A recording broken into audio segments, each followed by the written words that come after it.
Welcome to an overview of post-employment ethics. Since 1872, the comings and goings of employees into and out of federal government service have been a concern and the subject of various legislation, regulation, and executive order, and that continues to this day. Referred to colloquially as revolving door restrictions, the current body of post-employment related law and regulation, which includes but is not limited to 18 USC Section 207, addresses concerns with unfair access to and undue influence on government decision makers by former employees. These restrictions largely prevent former employees from switching sides on matters, and in some cases require a cooling off period from interaction with the government. So why do we care? And clearly we do care. One of the earliest articulated reasons for enacting revolving door legislation was to prevent the misuse of proprietary information by former government employees on behalf of private parties in matters against the government. As the U.S. Court of Appeals noted in U.S. v. Nassar in upholding the constitutionality of the switching sides provisions of 207A, the purpose of protecting the government, which can act only through agents, from the use against it by former agents of information gained in the course of their agency, is clearly a proper one. Another interest of the government in revolving door restrictions was to limit the potential influence and allure that prospective future employment may have on a current federal official. In Brown v. D.C. Board of Zoning, the court addressed the concern that a current government employee not be influenced in the performance of public duties by the thought of later reaping a benefit from a private individual. Clearly, here is where the conflict of interest statute 18 USC Section 208 is a close companion to the post-employment restrictions in addressing the undue influence of private interests on government decision-making. This idea is echoed more, shall we say, pointedly in U.S. v. Conlon, the nagging and persistent conflicting interests of the government official who has his eye cocked toward subsequent private employment. The idea of unfairly cashing in by switching sides is reflected in the discussions of proposed amendments to 207 in the 99th and 100th Congresses. 207 should prevent the corrupting influence and the appearances of such influences when a federal official leaves his government post to cash in on his inside knowledge and personal influence with those persons remaining in the government. And finally, the executive branch in its implementing regulations to 207 provides the broadest rationale for revolving door restrictions. The restrictions are directed at prohibiting certain acts by former employees which involve or may appear to involve the unfair use of prior government employment. So it is not only actual unfair use, but even the appearance of unfair use of prior employment that is at issue in our current 207 restrictions. To summarize, post-employment restrictions exist to address a host of risks. The risk of unfair access to and use of inside information, prospective employment that risks skewing decision-making by current government employees, undue influence from former employees on behalf of private interests, and the unfair use of government employment and affiliations generally. These risks have real-life consequences. Misconduct can lead to accusations of waste, fraud, and abuse, which in turn may lead to investigations and congressional inquiries, which in and of themselves can be quite disruptive.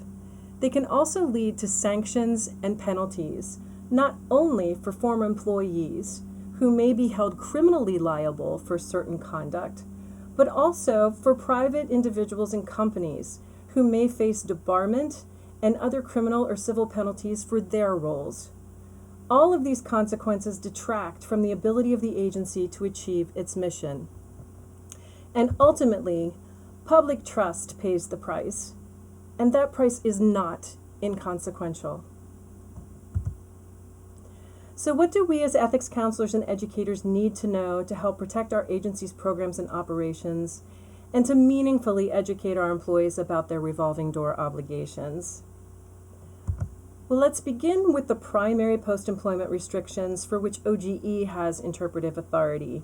That's 18 USC Section 207. 18 USC Section 207 has 8 distinct post-employment provisions. It is the most complex of any of the criminal conflict of interest statutes. Now, to make this a less daunting prospect for you, we have grouped the provisions according to breadth of coverage, that is to say, the number of employees likely to be covered by a particular restriction. Here we begin with the primary post-employment restrictions, and by primary we mean those that cover the greatest number of employees. And those are 207A1, A2, and C.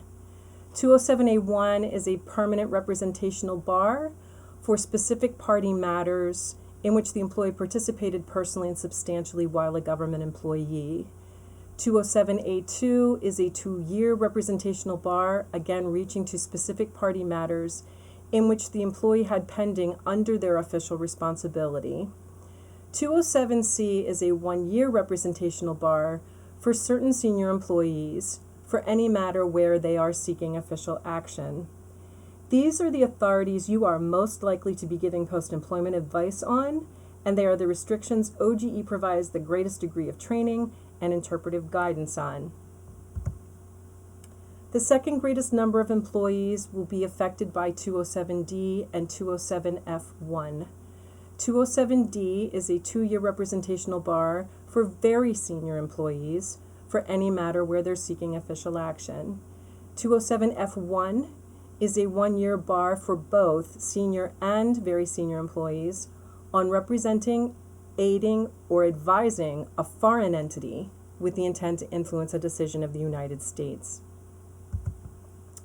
The final group, which are the fewest number of employees affected, are 207B, 207F2, and 207L. 207B is a 1-year bar on representing, aiding, or advising any other person concerning an ongoing trade or treaty negotiation in which the employee participated. 207F2 reaches only to the U.S. Trade Representative or the Deputy U.S. Trade Representative, and it's a permanent bar on representing, aiding, or advising a foreign entity with the intent to influence a decision of the United States.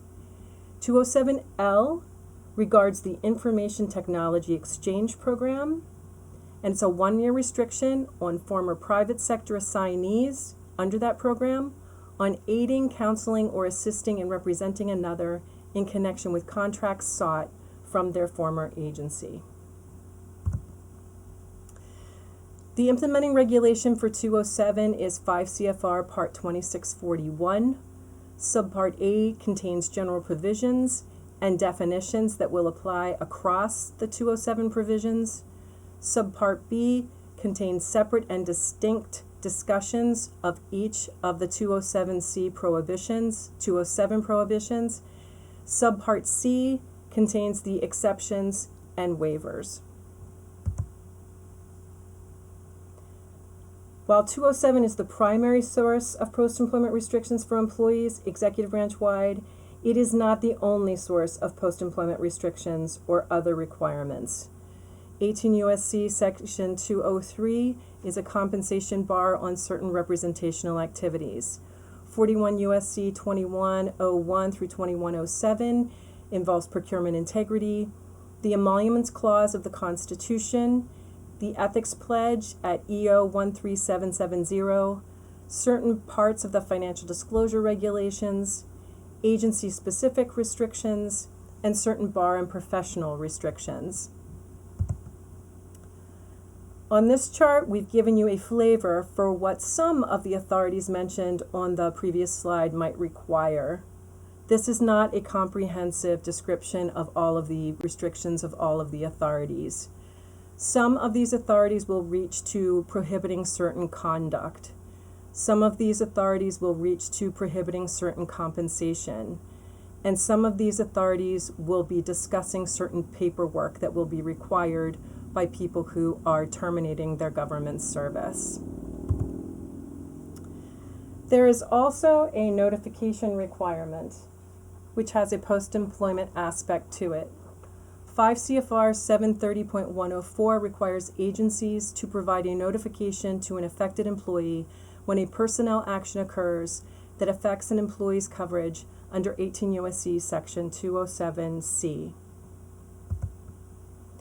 Finally, this is just to remind you that your advice and counseling obligations with respect to post-employment extend by regulation to former employees of your agency after they leave government service.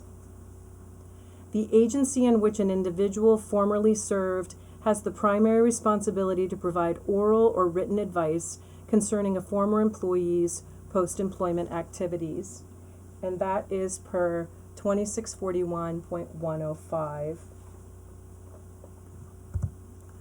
So what resources are available to you to assist you in your education and advice and counseling? For employees, OGE has issued and recommends summaries of the conflict of interest statutes, which contain succinct summaries of 18 USC Section 207 and some illustrative examples that may help make the statute more accessible to your employees. Similarly, LA 1608, which is a frequently asked questions document, addresses the application of the post-employment restrictions in a practical and approachable style, which you could share with employees in its entirety or borrow language from when you're drafting your post-employment counseling. For ethics officials, the Institute for Ethics in Government is a one-stop shop for post-employment and other ethics-related videos, job aids, and other reference materials. We encourage you to consult the curricula we've developed when providing training for your ethics staff or when you're seeking your own professional development training. For post-employment, that includes a new 3-part self-paced introductory course that we've just published, dealing with the primary post-employment restrictions, 18 USC Sections 207A1, A2, and C. Finally, OGE staff are one of your best resources. Your OGE desk officer is your primary point of contact for questions, comments, and concerns. As always, you are also encouraged to make full use of all of the resources that are available on our website. Please visit us at www.oge.gov. Thank you.